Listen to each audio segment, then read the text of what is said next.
Okay mga kabrigada, live kita karon diri sa kanto sa Gambudis or sa barangay Gambudis diri sa may Arakan, Cotabato kung asa nahitabo ang pag-ambush sa mga rebuilding grupo nga NPA sa duha ka sakinan sa mga PSG mga kabrigada nga padulungon ta diri sa Bukidnon nga area aron nga mo ni sila ang advance party sa presidente aron i-secure ang area bago mo anhi ang ato ang presidente mga kabrigada. Apan pag-abot nila diri sa maong area gipaulanan sila og bala sa mga nag-checkpoint nga mga NPA diri nga area mga kabrigada. So makita nimo isa na lang ka sakyanan ang nabilin diri karon kay ang usa gikuha na sa mga kasundaluhan og ang uban pod nga mga PSG nga mga samaran gipandala na sa lahi-lahi nga mga ospital nga duolan ning area.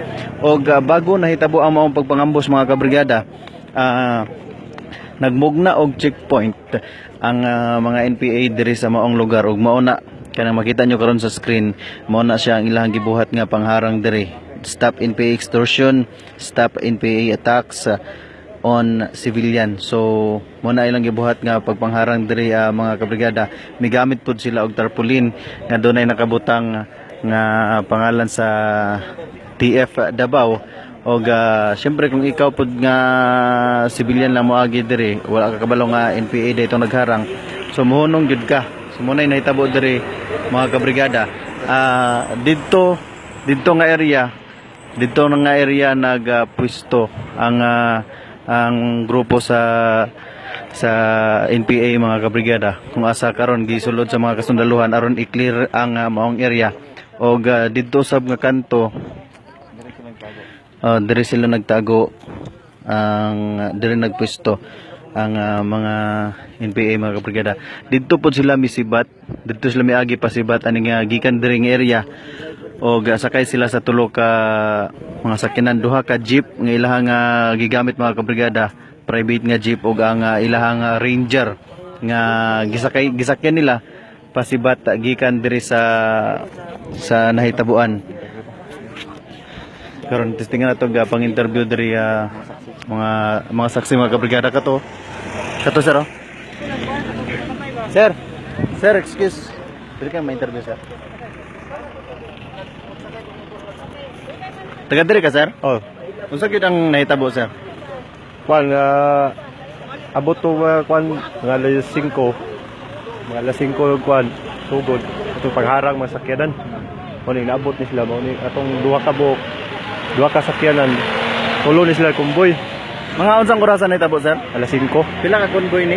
Tulo. Tulo? Nanay duhan to na una. Oh. Asa na karon? Pagbuto-buto. Lurig. Dito may sa ubos. Nagal mi. Nago mo? Oh. Mga pila ka minuto ayan nawala ang buto-buto. Mga isa ka oras buto-buto. Wala kay nakita mas din isa nga sa grupo sa NPA sir. Nay. Nado nakita. Sapatos. Pag buto-buto ni saka ka? Wala. Di pa mi pagkuan mo, pag buto-buto la wala bining padayon kay mas madamay ka. Relisod. Unsa na lang may gibuhat ninyo? Kuan lang mi abot lang ko sa ikuan. So pag humag buto-buto, nakita nila nga nabungkag na ang sakyanan sa PSG. Nalibat sila dayon no? Oh, nalibat. Paabot pa sila nga na mga mga backup sa Mga kuan so, mga medya oras. bago sila nangawa. Oh, Dugay bago naman ang buto-buto sir. Okay sir. Asa lang sila napwesto sir? Dara las kasada dia. Batlin. So kanos alang nyo nabantayan nga na sila checkpoint nga gibuhat diri? Mga alas 5. Ano yun? Alas 5 Oh. sa buntag. Naka-uniform sila sundalo sir. Ang uban wala. Daghan gyud sila. Mga 30 kape ang hala. So asa sila nisibat padulong? Doong da sa ubos.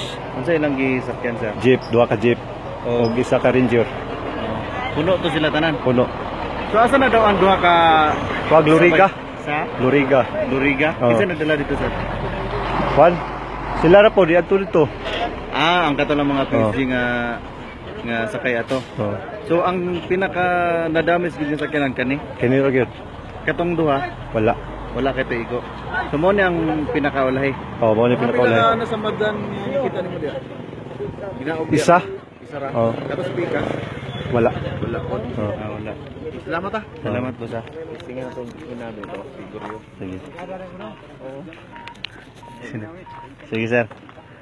Kaya testingan po nato ginabi ning isa po sa mga nakasaksi diri sa panghitabo mga kabrigada. Mga taga diri lang po ni. So makita ninyo ang area mga kabrigada, dili siya ingon ana kamingaw. Dili po siya ingon ana kalayo sa mga balay-balay tungod kay makita nimo diri sa palibot nga ubay-ubay ang mga kabalayan. Kuan lang minsan ang nakita nako nga kanang paggawas nako gikan sa ako ang panimalay, nakita nako ang kanang mga sundalo nga nagbarikid sa may highway. Nakita nako wala ko maghinala nga kuan dito nga nangana taga kuan dito sa Pikas. Karon na mo kabantay nga nag karon first time ginamo First ni time na gina- nahitabo na- nga na- since barikid nga sa naami diri aning lugar hagid ni. Kita na mo nga nada sa baba lang. Dala lang. Nakita na mo nga tanaw ko nga wala ko maghinala nga taga Pikas dahil sila kay naman sila signage nga Task Force Davao. So unsay nakita nimo ganina pag-atake nila ana? pag kuan nila ani kay dito ko sa balay pag motong pag ratrat na nila ani motong nilili ko dito ilahan na muna ilang gibarat-bata na nila og kuan siya tira kay pagawason nila tong pag undang silang buto-buto ni kamang ko padulong sa kuan tan-aw nako motong akong gikuan kay pagawason na nila ang nasulod labas ang mga Tagalog ba ng uban labas motong pagkadungog nila naay bata nga ingon daw nga ningon tong isa nga wag kay butangan mo nila kato ilang gidala nga mura og kaldero landmine siguro to ilang gidala gikan sa baba pag kuan nila ilaon tang ibutang na motong ana nga wag may bata at babae motong wala nila gidayon nga butang og landmine pero sige sila singgit nga labas sige sila singgit nga nasa sulod wala ginang gawas gibisag isa gyud wala nang gawas isa motong pag-abot sa atong nagkuan sila katong mobile sa pulis o katong Innova nga puti dito na sila nang gawas nga kuan kuan lang kanang murag cellphone lang ang pag-abli sa kuan kay di naman sa ma-open gamitan lang sa cellphone para ma-open ang kanang sasira sa sakyanan Wala na mga NPA to. wala na withdraw na sila mga kuan na motong abot na duha ka helicopter nga naabot withdraw na sila layo na kay naabtan nila layo na tong naabtan withdraw na. Sige sir, thank you guys sir. So mo to ang nahitabo daw diri mga kabrigada og unya mangita mig laing update may tungod sa kaning maong pangitabo mga kabrigada. Siyam ang sakayan ning nga mga PSG og tulo sila ka mga sakyanan nga nagkonvoy og kini lang siya ang napuruhan gyud sa pagpangatake sa mga NPA mga kabrigada tungod kay mo na siya ang pinakaulahi sa tulo ka mga nagkonvoy. So balik mi unya taud mga kabrigada ug gihatag pa namo sa inyo ang uban pang update may tungod sa maong panghitabo.